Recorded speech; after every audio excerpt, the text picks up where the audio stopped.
Es la cuna de la civilización occidental, el lugar de nacimiento de la Grecia antigua. Es un mundo de límpidas y azules aguas con la tierra firme a occidente, Asia Menor a oriente y docenas de islas entre ambas. El mar Egeo une a los habitantes de esta región en sus aventuras marítimas y sus leyendas sobre dioses y héroes. Durante miles de años, buscadores de fortuna y arqueólogos han recorrido estas costas persiguiendo pruebas de la guerra de Troya. Ahora, algunos afirman haberlas encontrado. Hoy, no lejos de la prístina costa del mar Egeo, en lo que ahora es la Turquía moderna, un equipo internacional excava en el lugar donde ellos creen que está el origen de la legendaria Troya.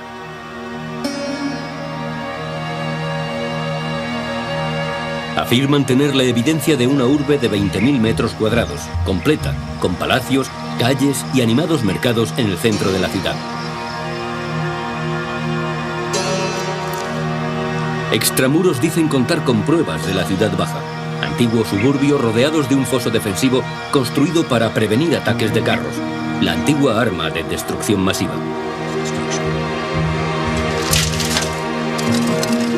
Manfred Korman dirige los trabajos de la excavación desde 1988. Mirando a nuestro alrededor no vemos nada. Todo es campo, todo es planicie, pero aquí existía algo. Aquí, en estos campos yermos, Korman y sus colegas ven una ciudad fortificada, rival de la antigua Atenas. Nos situamos en la última edad de bronce, la época prehistórica en que se desarrolló la guerra de Troya. Pero como en todas las cosas, también aquí hay un conflicto porque algunos piensan que los hallazgos de Korman son pura fantasía, tan poco creíbles como el propio mito. ¿Fue este el emplazamiento de Troya? ¿Existió Troya realmente? ¿Por qué su eco perdura a través del tiempo? En mi opinión, la guerra de Troya es la fuente de muchas de nuestras percepciones culturales sobre el mundo militar, sobre la literatura, sobre el comportamiento humano y sobre la interacción entre lo divino y lo humano. La guerra de Troya constituye en gran medida la base de nuestra tradición cultural, motivo por el que continuamos ocupándonos tanto de ella, quizá inconscientemente, como origen de los arquetipos sobre los que modelamos nuestro comportamiento. La historia se hizo narración, y la narración se convirtió en mito, y los mitos son siempre escurridizos. Ahora intentamos, de una forma harto extraña, retroceder sobre nuestros pasos, lo cual no es sencillo. Porque una cosa es vestir la historia para hacer de ella un relato, y después un mito, y otra cosa es desnudarla. Exige dolor y es más peligroso.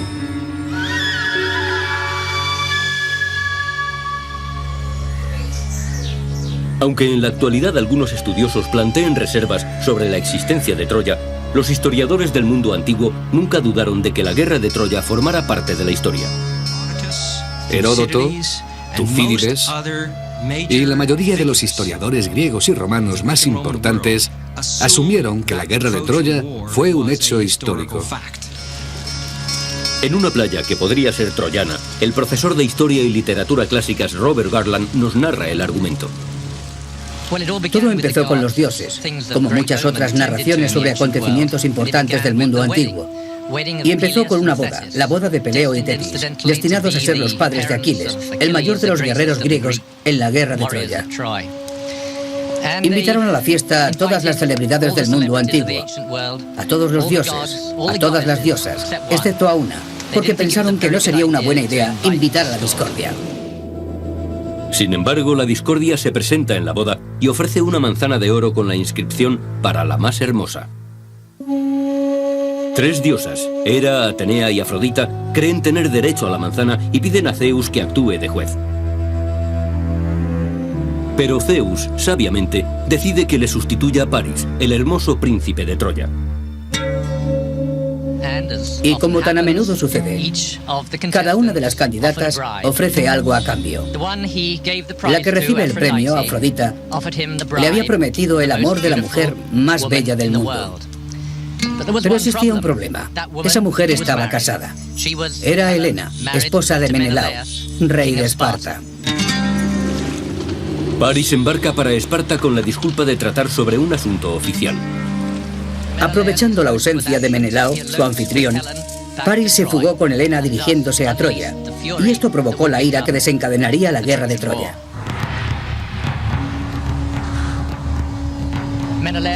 Menelao llamó en su ayuda a su hermano Agamenón, que era el jefe supremo de los griegos. Y Agamenón convocó a todas las ciudades griegas, a todos sus reyes, para una guerra de desquite que resarciese a su hermano de la injusticia con él cometida. Reunieron 1000 naves, pero los dioses hicieron que cesara el viento. Para apaciguar a los dioses, Agamenón tiene que ofrecerles el mayor sacrificio posible, la muerte ritual de su propia hija. El viento sopla, la flota puede zarpar y comienza la guerra. Los griegos acampan ante los muros de Troya y durante los 10 años siguientes nacen y se destruyen héroes en el campo de batalla. Aquiles, el famoso guerrero griego, y Héctor, el campeón de Troya. La guerra se prolongaba.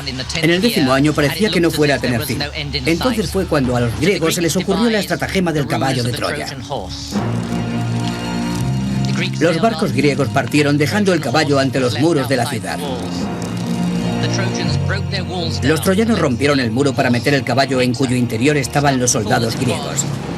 Y por la noche, mientras los troyanos celebraban su supuesta victoria, los griegos salieron del caballo de madera y, facilitando la entrada a sus compañeros, se dedicaron al saqueo, el pillaje y la destrucción.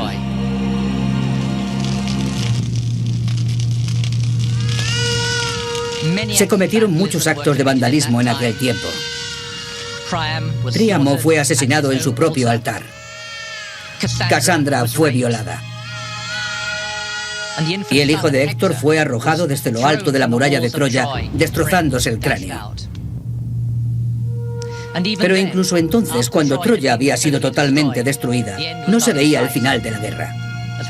Según sabemos por la Odisea, Ulises tuvo que peregrinar durante años antes de volver a su hogar. Agamenón se encontró con una tormenta doméstica. Su esposa, Climenestra, se había entregado a otro hombre y de acuerdo con este planeó la muerte de su esposo Agamenón. Así, la vuelta a casa de los griegos fue para ellos tan desastrosa como lo fue la destrucción de Troya. ¿Cómo puede ser verdad un relato tan fantástico? La leyenda de Troya llega a nosotros en primer lugar por los escritos más antiguos de la civilización occidental, la Ilíada y la Odisea, cuya autoría se atribuye al poeta Homero. Pero Homero nació 5 siglos después de la época en que se supone tuvo lugar la guerra de Troya y se cree que era ciego e iletrado. Homero es nuestro testigo más antiguo de la guerra de Troya, que, sin embargo, podría haber tenido lugar 500 años antes de su nacimiento. ¿Cuál sería, pues, su grado de credibilidad? ¿Cómo podemos creer en este relato sobre concupiscencia e infidelidad, sacrificio humano, violación, sangre, guerra, destrucción y el postrer engaño? ¿Es la narración de Homero la auténtica historia de Troya?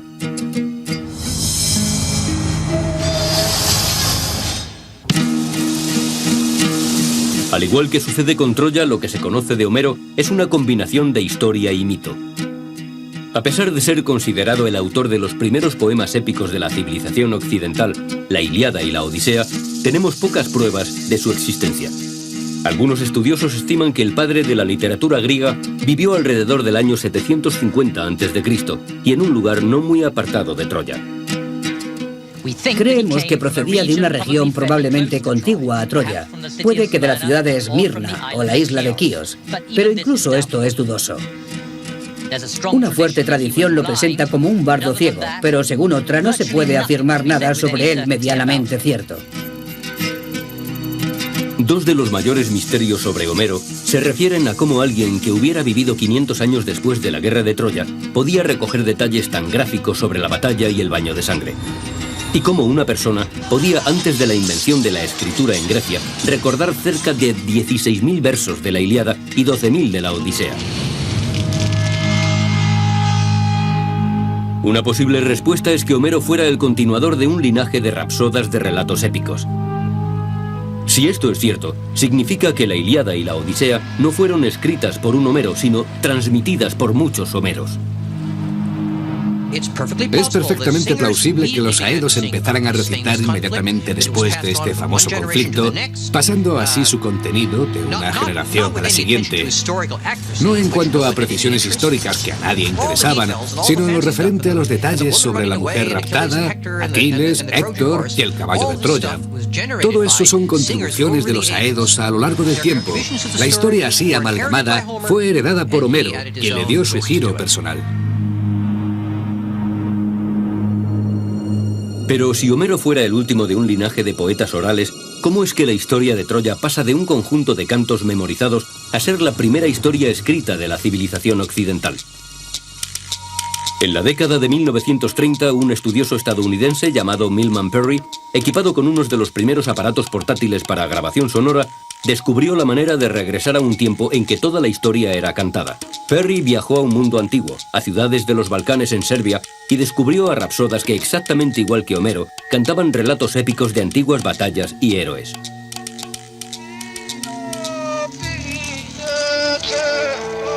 Parry grabó estas canciones en discos de aluminio y con cable de aluminio. También las tomó al dictado. Parry descubrió una cosa muy interesante, y es que cuando se escribe un poema oral, este tiende a ser mucho más largo que cuando se canta ante el público. Durante más de un año, Perry investigó la tradición oral, transcribiendo y grabando muchas canciones, algunas tan largas como las de Homero. Perry fue testigo de que la memoria de los hechos históricos puede transmitirse durante largos periodos de tiempo sin perder su actualidad. Los bardos serbios cantaban la batalla de Kosovo que transcurrió durante el siglo XIV.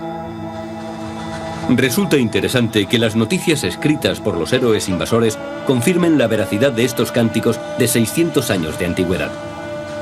Es por lo tanto plausible que realmente hubiera una guerra de Troya y que los hechos de esta guerra se transmitieran por tradición oral durante unos 400 años hasta el 800 a.C., que es cuando se escribieron los poemas homéricos. En mi opinión, esto tiene sentido. Tiene que haber habido una guerra de Troya porque, en primer lugar, ¿por qué iba nadie a cantar las hazañas de una guerra inexistente? El trabajo de Perry confirma no solo que una persona puede memorizar canciones tan largas como la Ilíada y la Odisea, sino que los hechos relatados pueden ser históricamente ciertos. Por primera vez se comprende la supervivencia de la historia de Troya durante 500 años, hasta la época de Homero, así como el origen de la grandeza del poeta. En su época, Homero tuvo que haber sido un rapsoda muy famoso, como hoy en día los Rolling Stones. De alguna manera, sería un famoso hombre del espectáculo. Es posible que su importancia como poeta, demostrada por la Ilíada y la Odisea, que han sobrevivido, impulsara a alguien a anotar estos brillantes poemas. Ese alguien es el inventor de los medios técnicos que permitieron estas anotaciones, es decir, el inventor del alfabeto griego. Antes de Homero, las narraciones épicas se memorizaban y cantaban. Las recitaciones tenían lugar generalmente en las fiestas de la nobleza. Pero la historia de Troya de Homero era tan expresiva que alguien deseó tener un medio para recoger sus palabras y enseñárselas a los demás. El problema era que los griegos no tenían un sistema de escritura. De ahí la teoría de que esa persona, ese primer escriba griego, adaptara el sistema de escritura fenicio, añadiéndole vocales e inventando así el alfabeto fenicio para recoger las palabras de Homero. Este es un ejemplo basado en tempranos restos epigráficos del aspecto que tendría ese texto. Empieza en la esquina derecha.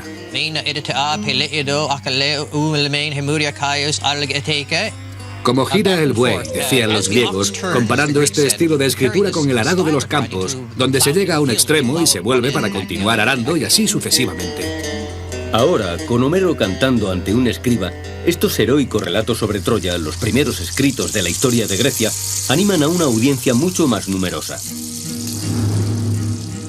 En mi opinión, estos fueron los primeros textos griegos escritos en alfabeto fonético y como tales fueron usados desde el principio como modelo para la enseñanza de la escritura.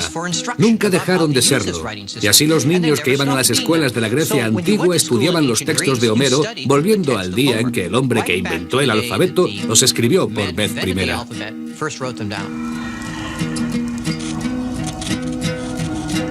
La historia de Troya de Homero se convierte en la herramienta mediante la cual se enseña la lengua y la literatura en que se cimenta la civilización occidental. Durante los siguientes 3000 años, la historia de Troya inspira a los mejores escritores griegos y romanos, a los artistas del Renacimiento, a Shakespeare e incluso películas de Hollywood. Pero a través de los siglos, la auténtica historia de Troya se ha visto difuminada por el mito y la ciudad, una ruina ya en tiempos de Homero, quedó cubierta por las arenas del tiempo. Más tarde, en el siglo XIX, impulsado por los relatos homéricos de batallas, sangre, anhelos y engaños, un rico aventurero parte en busca de tesoros y de la verdadera historia de Troya.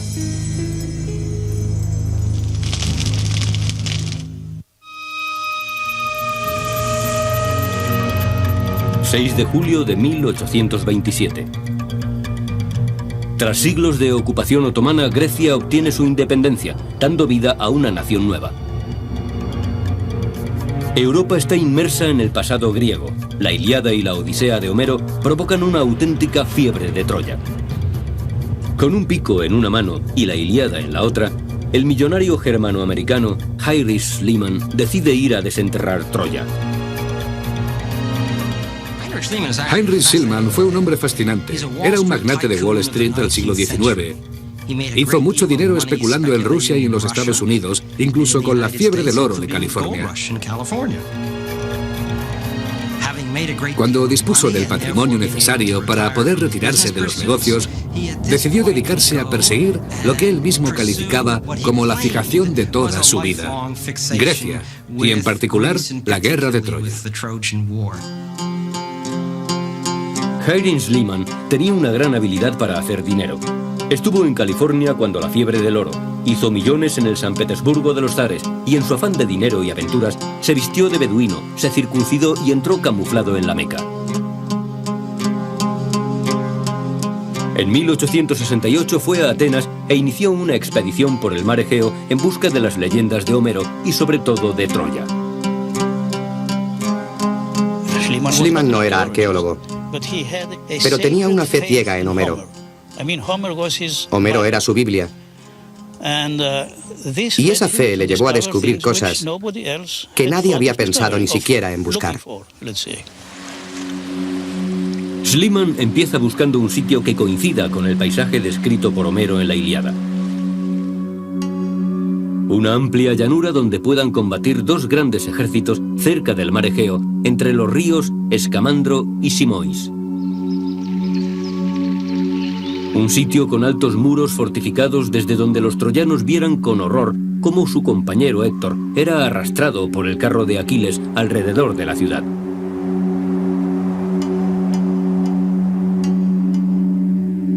Elizabeth Riordan, arquitecta de las excavaciones que están teniendo lugar en Troya, nos indica los pasos de Schliemann por las planicies de la moderna Turquía. Heinrich Schliemann estaba convencido de que Homero escribió sobre un lugar que existió realmente. Y estaba también convencido de que encontraría Troya en este sitio llamado Hisarlik. Pensó que si excavaba profundizando hasta el lecho de roca, lo que encontraría en el fondo tenía que ser la Troya sobre la que había escrito Homero. En 1870, Schliemann y sus cientos de obreros perforaron miles de años de civilización, abriendo zanjas en el montículo que corría de norte a sur y de este a oeste. La llanura troyana se inundó con los montones de lo que para Schliemann no eran más que escombros. Trabajó durante años, pero no encontró pruebas de la Troya de Homero. Estaba consternado. Necesitaba encontrar algo de verdad impactante. Y se consideró feliz cuando, al término de su tercer año de excavación, hizo un descubrimiento que colmaba su afán. Estaba investigando en este gran muro fortificado cuando, en una pequeña bolsa, encontró un tesoro de objetos de oro. Este era exactamente el hallazgo que necesitaba para atraer la atención. Vasos y copas de oro, piedras preciosas, joyas magníficas. En 1873, Silman saca el tesoro de Turquía de contrabando. Adorna a su esposa con las joyas, igual que Helena de Troya, y como un gran showman, grita a los cuatro vientos que ha descubierto el tesoro del rey Príamo. Los titulares de todo el mundo se hacen eco de la noticia. Heinrich Schliemann descubre la legendaria Troya.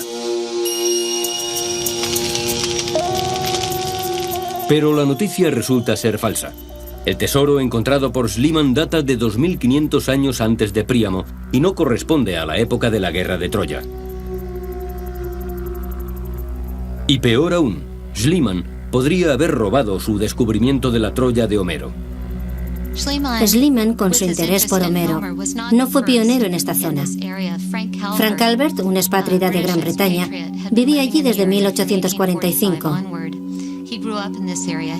A través de los años, había reunido una enorme cantidad de pruebas textuales sobre la ubicación de Troya. Cuando Schliemann llega a Turquía, hay 7 lugares con posibilidad de ser la Troya de Homero.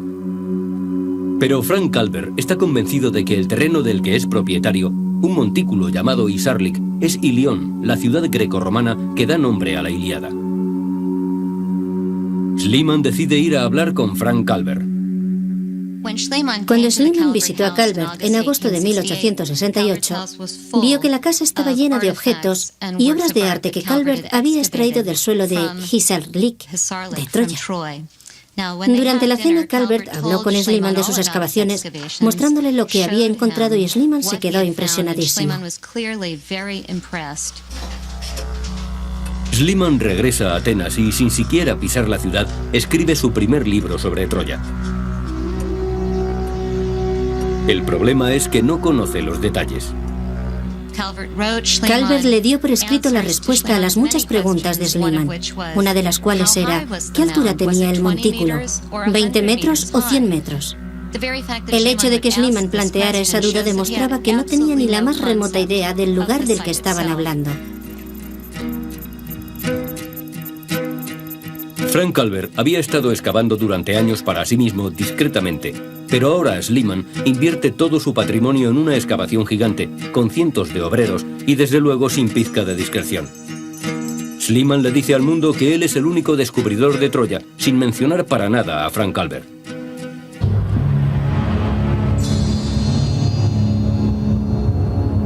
A pesar de su equivocación con el tesoro que no era el de Príamo y las acusaciones de Frank Calvert de robarle el yacimiento de Troya, Schliemann convenció al mundo de que en Isarlik estaba la Troya de Homero y que la guerra fue real.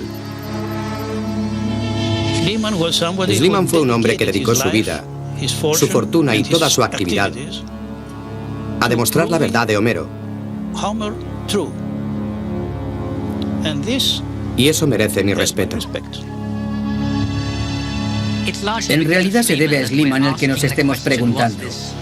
¿Tuvo lugar esa guerra? Y hoy seguimos en esa tradición de plantearnos preguntas sobre la guerra de Troya.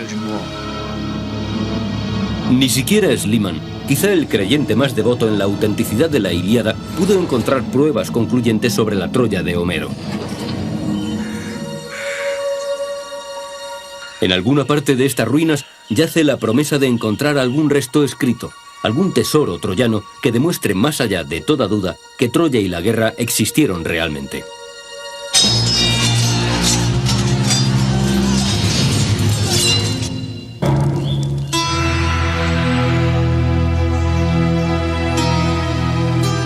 ¿Cómo podría ser la Troya de Homero este montón de rocas de la actual Turquía? Hasta Schliemann tiene dudas. Todo es poesía, escribe. Troya es un mito e Isarlik es solo una colina. En esencia lo que dice en diferentes escritos es: estoy muy satisfecho de mi obra, he descubierto Troya, pero algo me incomoda, y es que basándome en las palabras de Homero, en sus descripciones, yo había creído que Troya era bastante más grande. ¿Dónde está la prueba de que Isarlik tiene la extensión suficiente para ser la Troya de Homero? A la muerte de Schliemann en 1890, su esposa Sofía y el director de los trabajos, Wilhelm Dorfel, identifican los diferentes niveles del montículo de Isarlik y numeran las capas cronológicamente.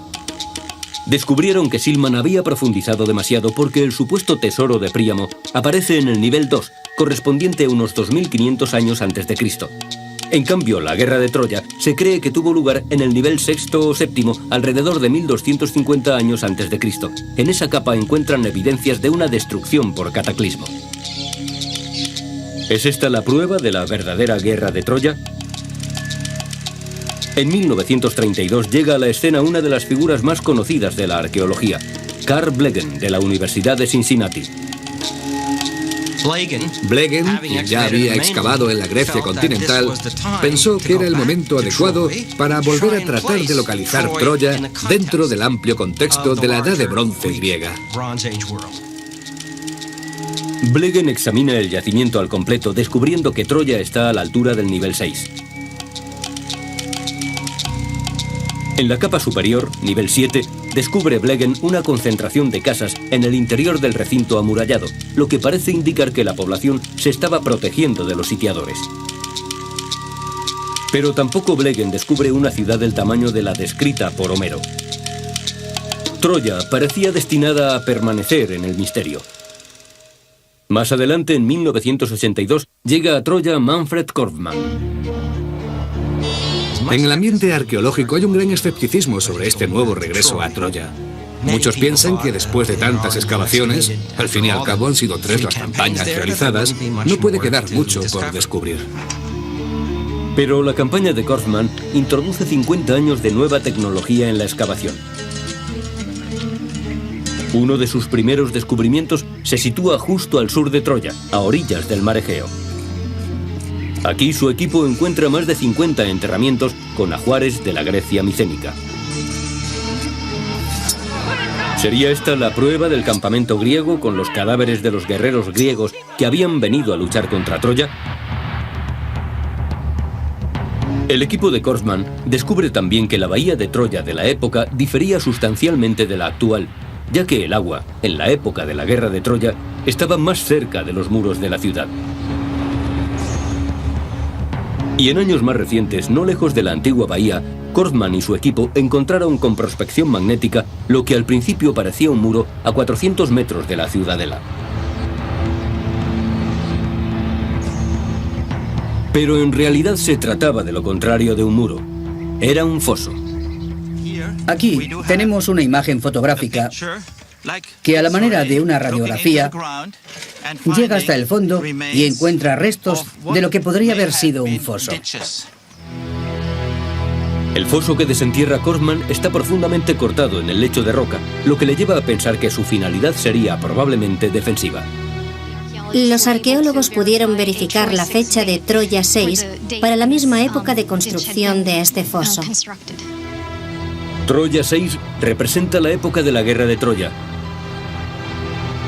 Y de nuevo hay una gran similitud entre este foso defensivo y el descrito por Homero en la Ilíada.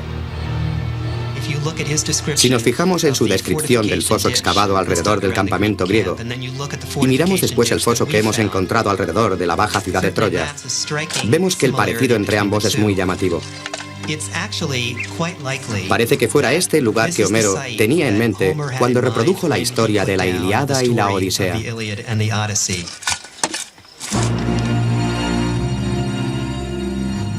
A lo largo de los años, Korfmann y su equipo descubren ídolos religiosos de dioses troyanos. Huesos para tejer las finas telas comercializadas por Troya a través del mundo antiguo. Puntas de lanza enemigas y cabezas de flecha empotradas en los muros de Troya. Monedas de la época de Alejandro Magno. Y un busto del emperador romano Augusto, quien remontaba su linaje hasta Troya.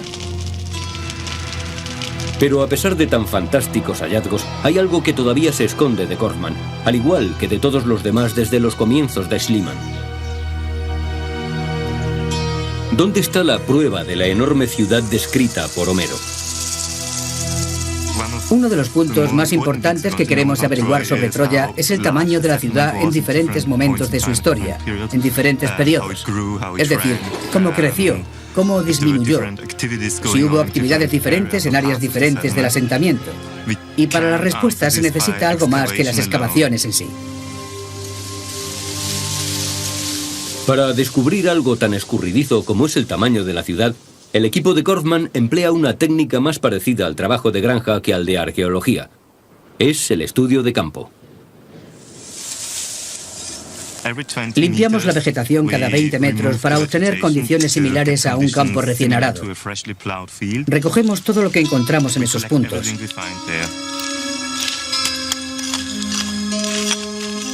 Cerámica, trozos de ladrillos, todo lo que haya por allí. Así nos haremos una idea del tamaño del asentamiento y la función de las diferentes áreas.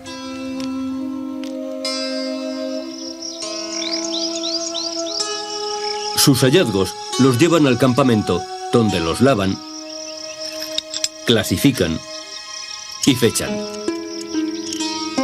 Se trata de una gran cantidad de vasijas rotas que representan miles de años.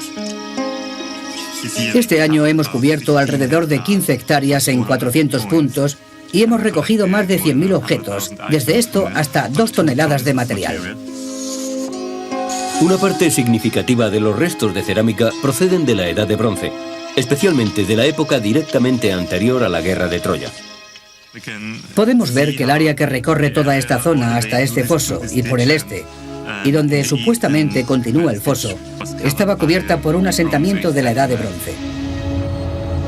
Los trozos de cerámica de la época de la Guerra de Troya se extienden 400 metros al exterior de la ciudad amurallada de Troya a lo largo del foso defensivo. Este foso, que según Homero fue construido por los griegos para defender sus barcos, parece más bien un foso construido por los troyanos para defender su ciudad contra los griegos. Korfman cree que esta zona, desde el foso hasta los muros fortificados de la ciudadela, podría ser una extensa ciudad baja de más de 20.000 metros cuadrados, que con los templos y palacios de la ciudadela constituyera la gloriosa ciudad de Troya. Es una Troya lo suficientemente grande para la descripción de Homero y lo suficientemente rica para que los aqueos quisieran conquistarla. Nosotros, los arqueólogos, tenemos en Troya la prueba y las pistas de que siempre fue una plaza fortificada, que lo hacían una y otra vez, porque siempre fue lo bastante rica como para defenderse, porque siempre tuvo enemigos que codiciaban esta plaza. Para nosotros, este es un argumento para decir que siempre hubo guerras en este lugar. Parece evidente que casi 3.000 años después de Homero, Manfred Korfman ha demostrado finalmente que Troya es real. Pero ¿y la evidencia sobre la guerra de Troya? ¿Cuál fue su desencadenante real? ¿Debemos creer a Homero en el sentido de que una mujer, aunque fuera la más hermosa del mundo, pudo provocar la destrucción de Troya?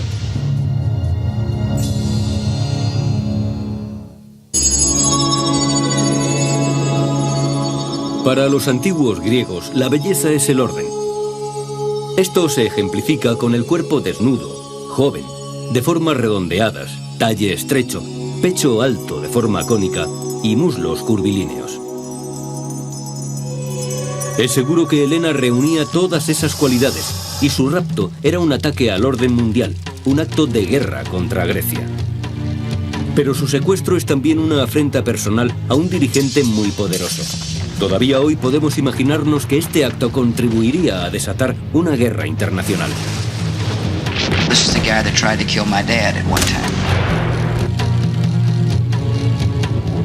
¿Cómo se desarrolló el equilibrio entre los órdenes personal y político en la verdadera historia de Troya? La leyenda del rapto de Helena y de que ahí derivara la guerra no es imposible, pero sí es improbable como única causa. El general de brigada John Brown del ejército de Estados Unidos es experto en guerras de la antigüedad.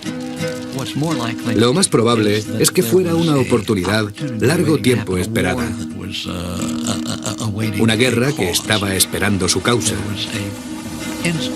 Había un instinto de expansión por parte de Micenas que solo necesitaba un desencadenante. El secuestro de Helena podría haberse convertido rápidamente en el acontecimiento que galvanizase a los guerreros de la época en un esfuerzo por recuperar su reputación y aumentar su gloria.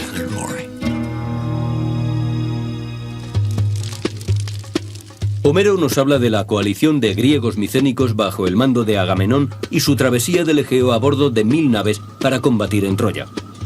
La fecha alrededor del 1250 a.C. ¿Cómo ve él las tácticas apuntadas por Homero comparándolas con la moderna estrategia militar?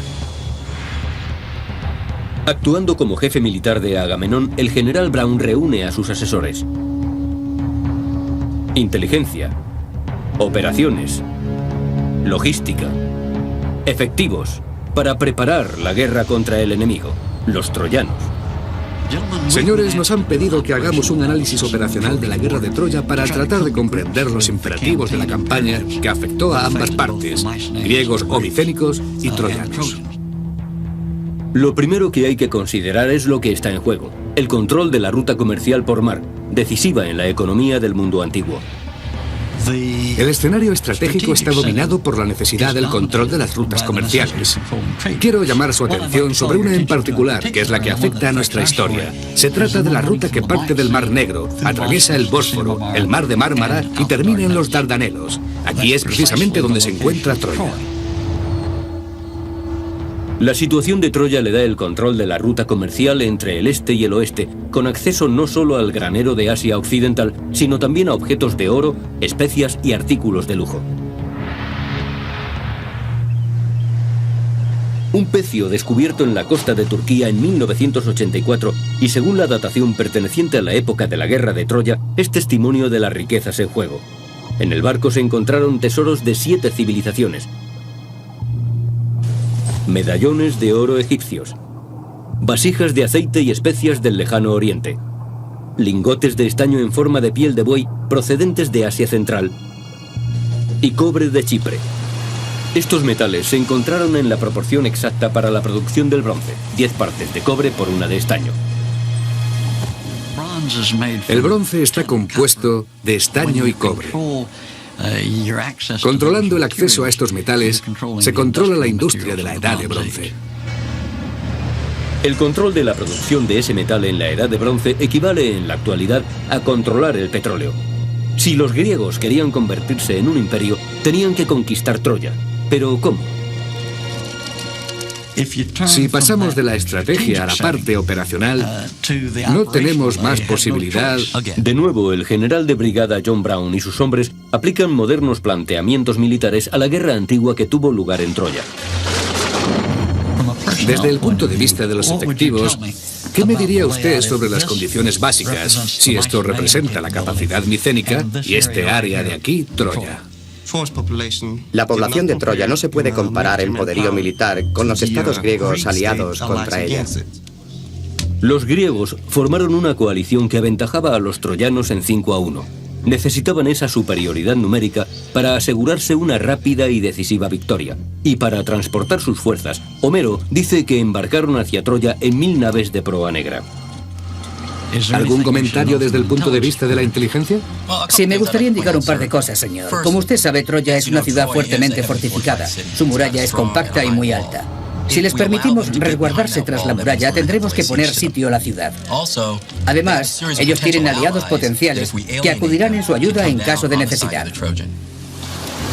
Bien, sobre el cuadro descrito por inteligencia, ¿qué opina usted sobre las operaciones? Los griegos deberán desembarcar directamente delante de la ciudad para o bien derrotar a los troyanos en combate abierto gracias a su aplastante mayoría, o bien obligarlos por hambre a abandonar la ciudad. Los aplastantes efectivos desembarcaron directamente en la costa de Troya en 1 millar de naves. Los griegos se preparan para reconquistar a Helena, recuperar su honor y ganar poder y riquezas, controlando la ruta comercial más importante de la Edad de Bronce. El plan es muy sencillo. Una última consideración logística. ¿Cómo se da de comer a las fuerzas de ocupación de 1000 naves? ¿Qué opina usted sobre este aspecto logístico? Los troyanos habrían reunido todos los alimentos y el agua disponibles y los tendrían a buen recaudo detrás de la muralla para su propio uso, evitando así que cayeran en manos de los griegos. El ejército griego, por lo tanto, tendría que adentrarse cada vez más en el campo para conseguir sus propios suministros de subsistencia. El gran riesgo consiste en que de esta forma se enemistaban con la población que quizá no habría participado en el conflicto, pero que de esta forma se inclinaría del lado de los troyanos. Este es un punto de vista interesante, John, porque de esta forma los griegos estarían divididos entre lo que debían hacer para ganar con más facilidad y lo que tenían que hacer para sobrevivir como ejército. No tenían otra alternativa que nutrirse con los productos de la tierra a base de correrías y saqueos. Y es precisamente con el resultado de una de estas correrías como comienza la Ilíada. Agamenón y Aquiles discuten por una mujer capturada por Aquiles en un saqueo. Agamenón hace valer su rango y reclama para sí el premio conquistado por Aquiles. Este monta en cólera y desenvaina su espada. El profesor de literatura clásica Robert Garland nos ilustra. Te juro que llegará un día en que los aqueos necesitarán la fortaleza de Aquiles.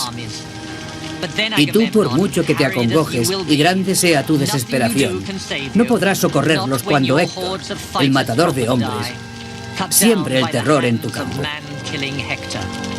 Entonces se desgarrará tu corazón atenazado por los remordimientos por no haber sabido tratar con más justicia al mejor de los griegos. Aquiles se retiró de la batalla con sus mirmidones y los saqueos llevados a cabo por los griegos incitan a la población vecina a aliarse con los troyanos. Los griegos pierden su ventaja de la superioridad numérica y la guerra se alarga durante 10 años sin un claro vencedor. Por el episodio con que Homero empieza la Ilíada, una discusión entre Agamenón y Aquiles, su mejor guerrero, se ve claramente que no llevaba a Troya una coalición de voluntarios. Los problemas de esta coalición de no voluntarios se remontan a 10 años atrás, en la Grecia continental, cuando Agamenón planeaba una correría de venganza y saqueo. Allí se vio forzado a hacer el mayor de los sacrificios, la muerte ritual de su propia hija.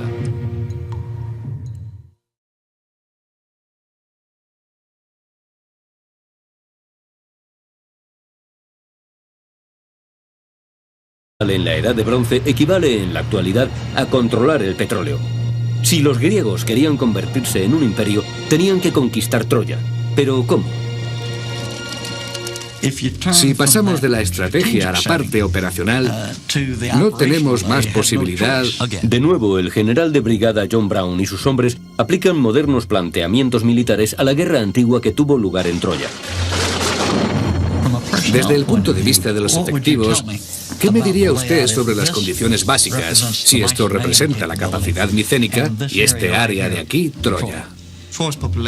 La población de Troya no se puede comparar en poderío militar con los estados griegos aliados contra ella.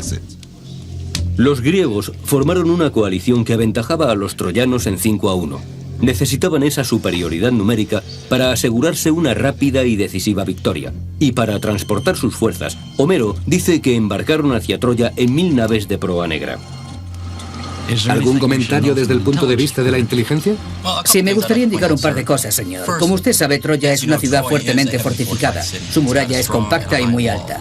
Si les permitimos resguardarse tras la muralla, tendremos que poner sitio a la ciudad. Además, ellos tienen aliados potenciales que acudirán en su ayuda en caso de necesidad. Bien, sobre el cuadro descrito por inteligencia, ¿qué opina usted sobre las operaciones? Los griegos deberán desembarcar directamente delante de la ciudad para o bien derrotar a los troyanos en combate abierto gracias a su aplastante mayoría, o bien obligarlos por hambre a abandonar la ciudad. Los aplastantes efectivos desembarcaron directamente en la costa de Troya en 1 millar de naves. Los griegos se preparan para reconquistar a Helena, recuperar su honor y ganar poder y riquezas, controlando la ruta comercial más importante de la Edad de Bronce. El plan es muy sencillo. Una última consideración logística. ¿Cómo se da de comer a las fuerzas de ocupación de 1000 naves? ¿Qué opina usted sobre este aspecto logístico? Los troyanos habrían reunido todos los alimentos y el agua disponibles y los tendrían a buen recaudo detrás de la muralla para su propio uso, evitando así que cayeran en manos de los griegos. El ejército griego, por lo tanto, tendría que adentrarse cada vez más en el campo para conseguir sus propios suministros de subsistencia. El gran riesgo consiste en que de esta forma se enemistaban con la población que quizá no habría participado en el conflicto, pero que de esta forma se inclinaría del lado de los troyanos. Este es un punto de vista interesante, John, porque de esta forma los griegos estarían divididos entre lo que debían hacer para ganar con más facilidad y lo que tenían que hacer para sobrevivir como ejército. No tenían otra alternativa que nutrirse con los productos de la tierra a base de correrías y saqueos. Siglos después de la época en que se supone tuvo lugar la guerra de Troya y se cree que era ciego e iletrado. Homero es nuestro testigo más antiguo de la guerra de Troya, que, sin embargo, podría haber tenido lugar 500 años antes de su nacimiento. ¿Cuál sería, pues, su grado de credibilidad? ¿Cómo podemos creer en este relato sobre concupiscencia e infidelidad, sacrificio humano, violación, sangre, guerra, destrucción y el postrer engaño?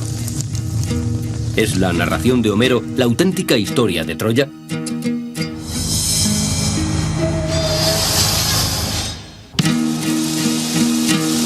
Al igual que sucede con Troya, lo que se conoce de Homero es una combinación de historia y mito. A pesar de ser considerado el autor de los primeros poemas épicos de la civilización occidental, la Ilíada y la Odisea, tenemos pocas pruebas de su existencia. Algunos estudiosos estiman que el padre de la literatura griega vivió alrededor del año 750 a.C. y en un lugar no muy apartado de Troya.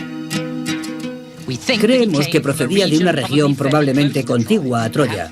Puede que de la ciudad de Esmirna o la isla de Quíos, pero incluso esto es dudoso.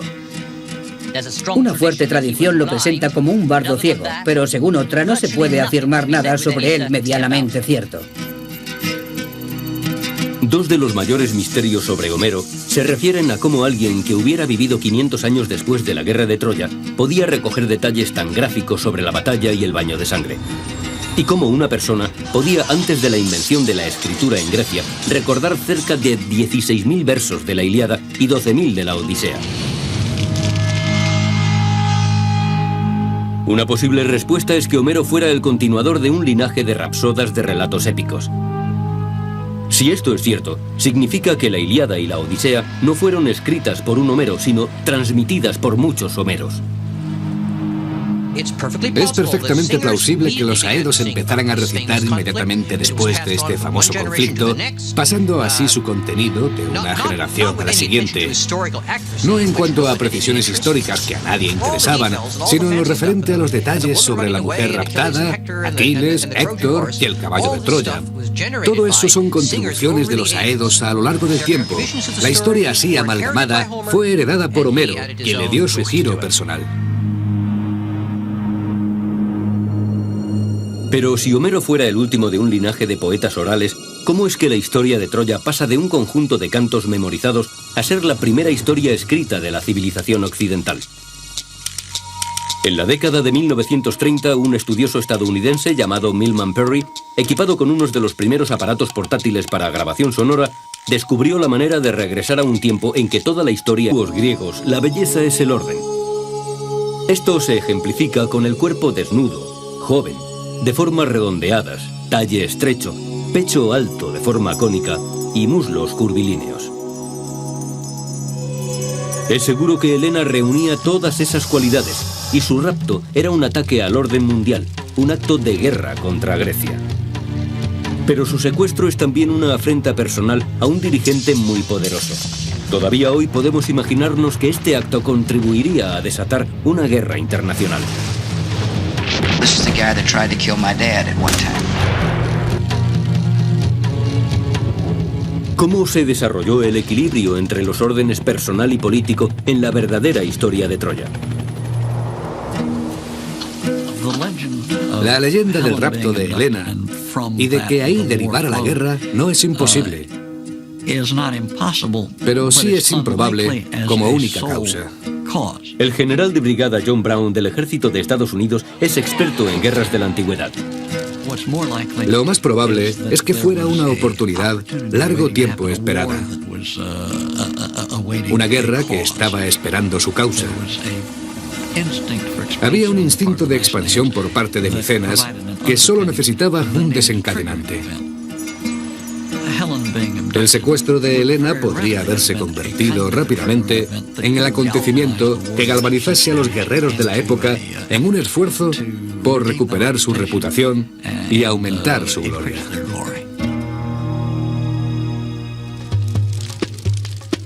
Homero nos habla de la coalición de griegos micénicos bajo el mando de Agamenón y su travesía del Egeo a bordo de 1000 naves para combatir en Troya.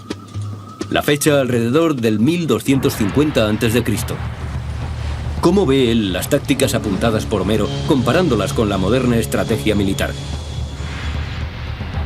Actuando como jefe militar de Agamenón, el general Brown reúne a sus asesores. Inteligencia, operaciones, logística, efectivos, para preparar la guerra contra el enemigo, los troyanos. Señores, nos han pedido que hagamos un análisis operacional de la guerra de Troya para tratar de comprender los imperativos de la campaña que afectó a ambas partes, griegos o micénicos y troyanos. Lo primero que hay que considerar es lo que está en juego, el control de la ruta comercial por mar, decisiva en la economía del mundo antiguo. El escenario estratégico está dominado por la necesidad del control de las rutas comerciales. Quiero llamar su atención sobre una en particular, que es la que afecta a nuestra historia. Se trata de la ruta que parte del Mar Negro, atraviesa el Bósforo, el Mar de Mármara y termina en los Dardanelos. Aquí es precisamente donde se encuentra Troya. Tenemos una imagen fotográfica que, a la manera de una radiografía, llega hasta el fondo y encuentra restos de lo que podría haber sido un foso. El foso que desentierra Corfman está profundamente cortado en el lecho de roca, lo que le lleva a pensar que su finalidad sería probablemente defensiva. Los arqueólogos pudieron verificar la fecha de Troya 6 para la misma época de construcción de este foso. Troya 6 representa la época de la guerra de Troya. Y de nuevo hay una gran similitud entre este foso defensivo y el descrito por Homero en la Ilíada. Si nos fijamos en su descripción del foso excavado alrededor del campamento griego y miramos después el foso que hemos encontrado alrededor de la baja ciudad de Troya, vemos que el parecido entre ambos es muy llamativo. Parece que fuera este el lugar que Homero tenía en mente cuando reprodujo la historia de la Ilíada y la Odisea.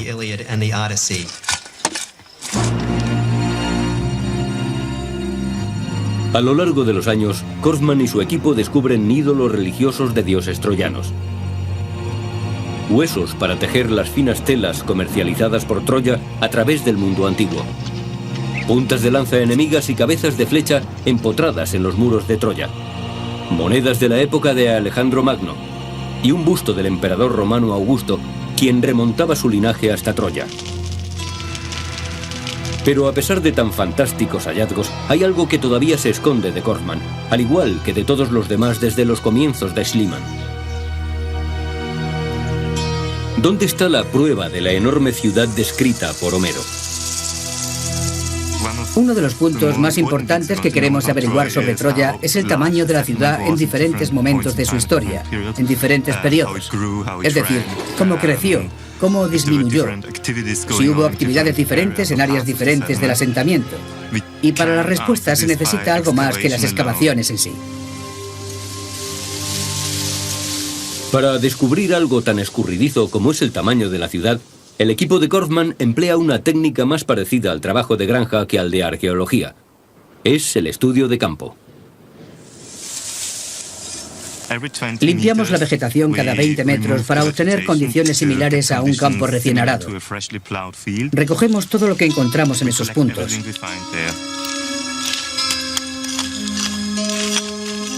Cerámica, trozos de ladrillos, todo lo que haya por allí. Así nos haremos una idea del tamaño del asentamiento y la función de las diferentes áreas.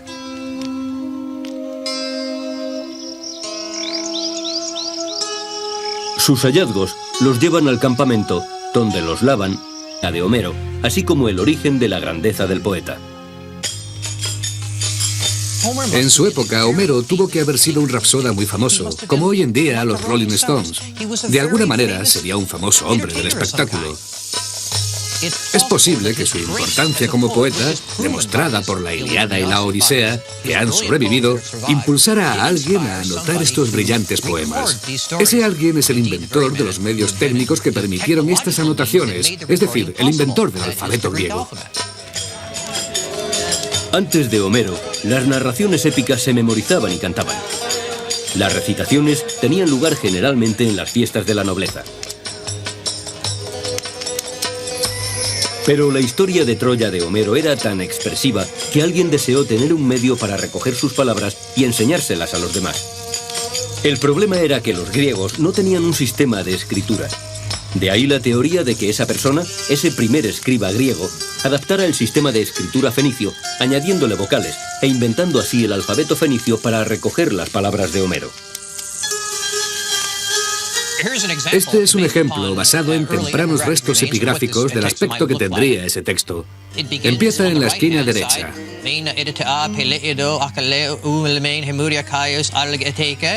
Como gira el buey, decían los griegos, comparando este estilo de escritura con el arado de los campos, donde se llega a un extremo y se vuelve para continuar arando y así sucesivamente. Ahora, con Homero cantando ante un escriba, estos heroicos relatos sobre Troya, los primeros escritos de la historia de Grecia, animan a una audiencia mucho más numerosa. En mi opinión, estos fueron los primeros textos griegos escritos en alfabeto fonético y como tales fueron usados desde el principio como modelo para la enseñanza de la escritura. Nunca dejaron de serlo. Y así los niños que iban a las escuelas de la Grecia antigua estudiaban los textos de Homero, volviendo al día en que el hombre que inventó el alfabeto los escribió por vez primera.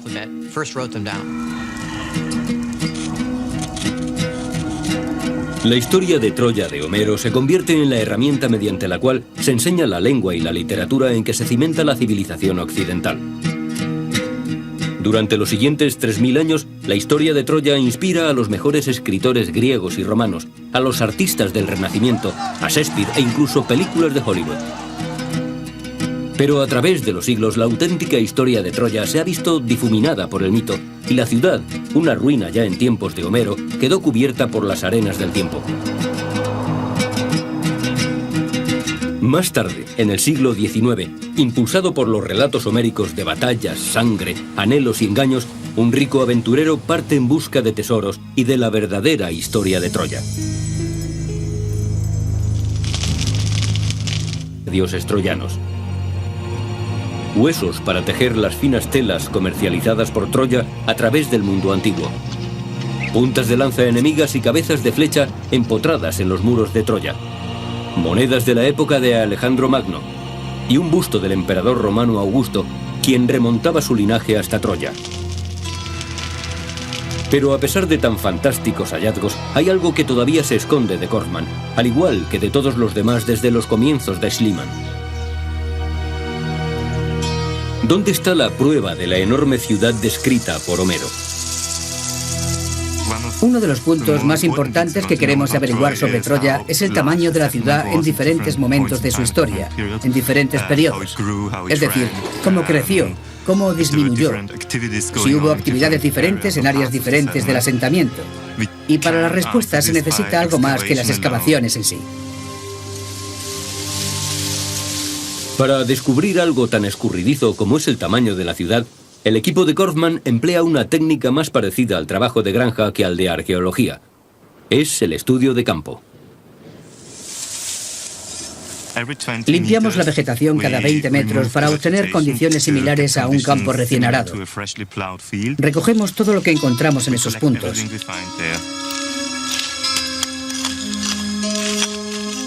Cerámica, trozos de ladrillos, todo lo que haya por allí. Así nos haremos una idea del tamaño del asentamiento y la función de las diferentes áreas.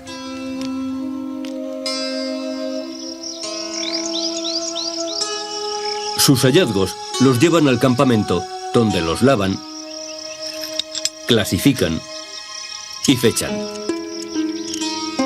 Se trata de una gran cantidad de vasijas rotas que representan miles de años. Este año hemos cubierto alrededor de 15 hectáreas en 400 puntos y hemos recogido más de 100.000 objetos, desde esto hasta 2 toneladas de material. Una parte significativa de los restos de cerámica proceden de la Edad de Bronce, especialmente de la época directamente anterior a la Guerra de Troya. Podemos ver que el área que recorre toda esta zona hasta este foso y por el este, y donde supuestamente continúa el foso, estaba cubierta por un asentamiento de la Edad de Bronce. Los trozos de cerámica de la época de la Guerra de Troya se extienden 400 metros al exterior de la ciudad amurallada de Troya a lo largo del foso defensivo. Este foso, que según Homero fue construido por los griegos para defender sus barcos, parece más bien un foso construido por los troyanos para defender su ciudad contra los griegos. Korfman cree que esta zona, desde el foso hasta los muros fortificados de la ciudad, planeó la muerte de su esposo Agamenón.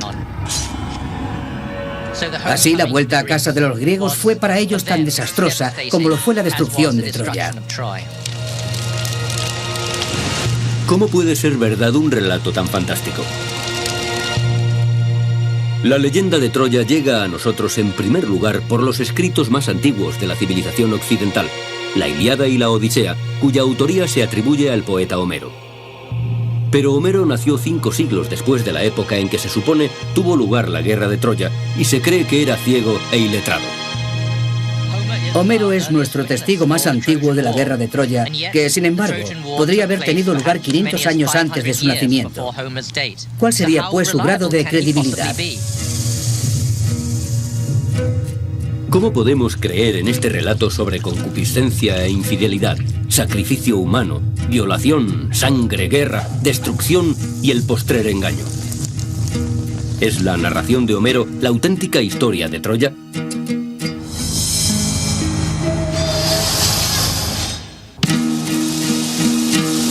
Al igual que sucede con Troya, lo que se conoce de Homero es una combinación de historia y mito.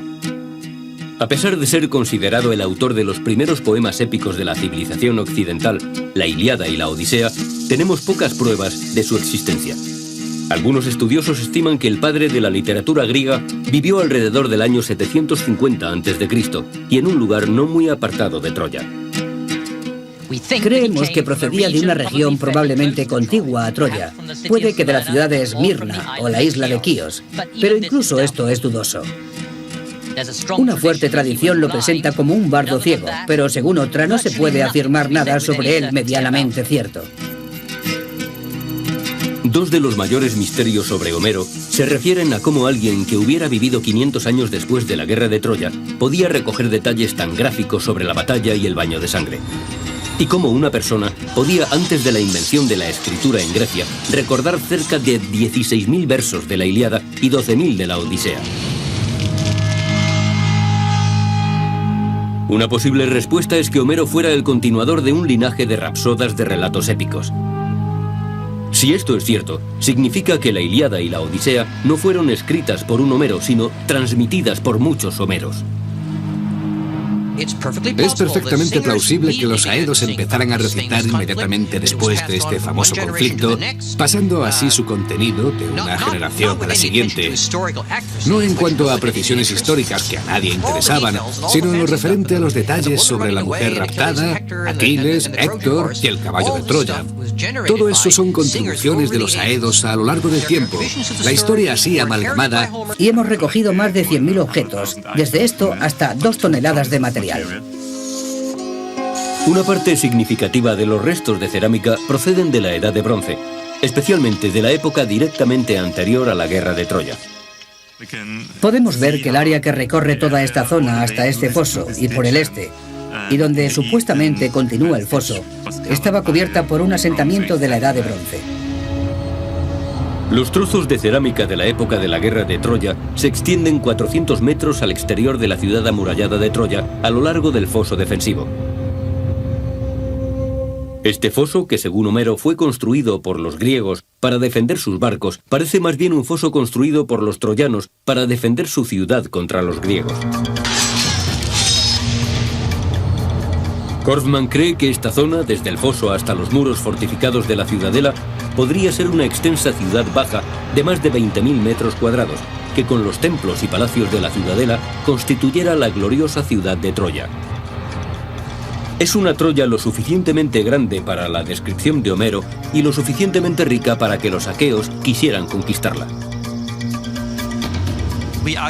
Nosotros, los arqueólogos, tenemos en Troya la prueba y las pistas de que siempre fue una plaza fortificada, que lo hacían una y otra vez, porque siempre fue lo bastante rica como para defenderse, porque siempre tuvo enemigos que codiciaban esta plaza. Para nosotros, este es un argumento para decir que siempre hubo guerras en este lugar. Parece evidente que casi 3000 años después de Homero, Manfred Korfmann ha demostrado finalmente que Troya es real. Pero ¿y la evidencia sobre la guerra de Troya? ¿Cuál fue su desencadenante real? ¿Debemos creer a Homero en el sentido de que una mujer, aunque fuera la más hermosa del mundo, pudo provocar la destrucción de Troya?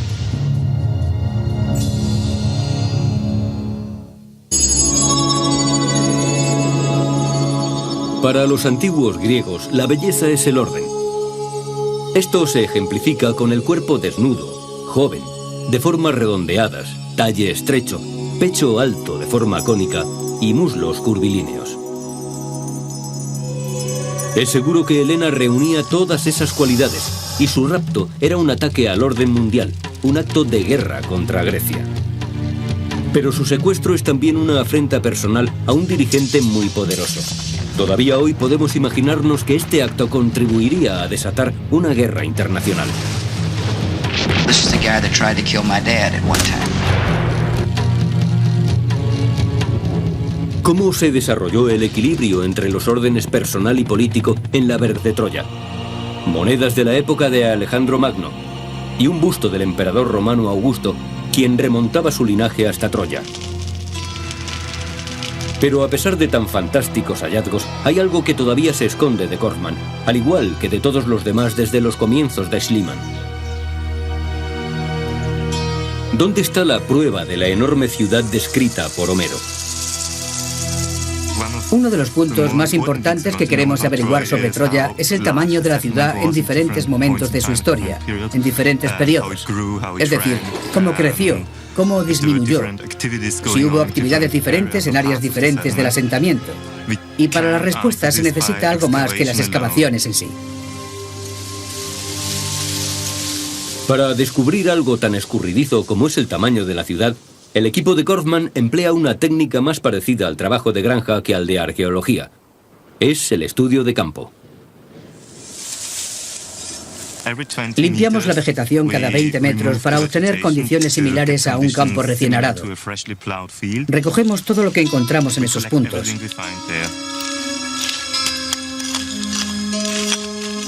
Cerámica, trozos de ladrillos, todo lo que haya por allí. Así nos haremos una idea del tamaño del asentamiento y la función de las diferentes áreas.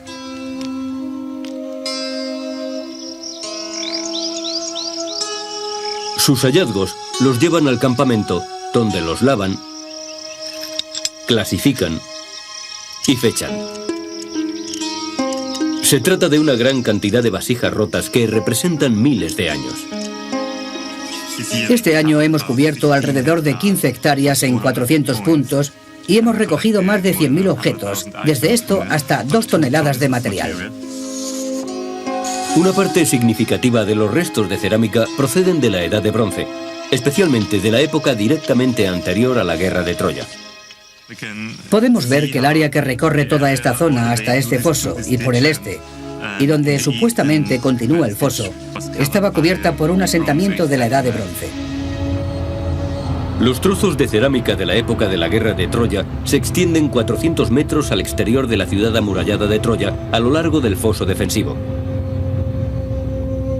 Este foso, que según Homero fue construido por los griegos para defender sus barcos, parece más bien un foso construido por los troyanos para defender su ciudad contra los griegos. Korfmann cree que esta zona, desde el foso hasta los muros fortificados de la ciudadela, podría ser una extensa ciudad baja de más de 20.000 metros cuadrados, que con los templos y palacios de la ciudadela constituyera la gloriosa ciudad de Troya. Es una Troya tras siglos de ocupación otomana, Grecia obtiene su independencia, dando vida a una nación nueva. Europa está inmersa en el pasado griego. La Ilíada y la Odisea de Homero provocan una auténtica fiebre de Troya. Con un pico en una mano y la Ilíada en la otra, el millonario germanoamericano Heinrich Schliemann decide ir a desenterrar Troya. Heinrich Schliemann fue un hombre fascinante. Era un magnate de Wall Street del siglo XIX. Hizo mucho dinero especulando en Rusia y en los Estados Unidos, incluso con la fiebre del oro de California. Cuando dispuso del patrimonio necesario para poder retirarse de los negocios, decidió dedicarse a perseguir lo que él mismo calificaba como la fijación de toda su vida: Grecia, y en particular la guerra de Troya. Heinrich Schliemann tenía una gran habilidad para hacer dinero. Estuvo en California cuando la fiebre del oro, hizo millones en el San Petersburgo de los zares y en su afán de dinero y aventuras se vistió de beduino, se circuncidó y entró camuflado en la Meca. En 1868 fue a Atenas e inició una expedición por el mar Egeo en busca de las leyendas de Homero y sobre todo de Troya. Schliemann no era arqueólogo, pero tenía una fe ciega en Homero. Homero era su Biblia. Y esa fe le llevó a descubrir cosas que nadie había pensado ni siquiera en buscar. Schliemann empieza buscando un sitio que coincida con el paisaje descrito por Homero en la Ilíada. Una amplia llanura donde puedan combatir dos grandes ejércitos cerca del mar Egeo, entre los ríos Escamandro y Simois. Un sitio con altos muros fortificados desde donde los troyanos vieran con horror cómo su compañero Héctor era arrastrado por el carro de Aquiles alrededor de la ciudad.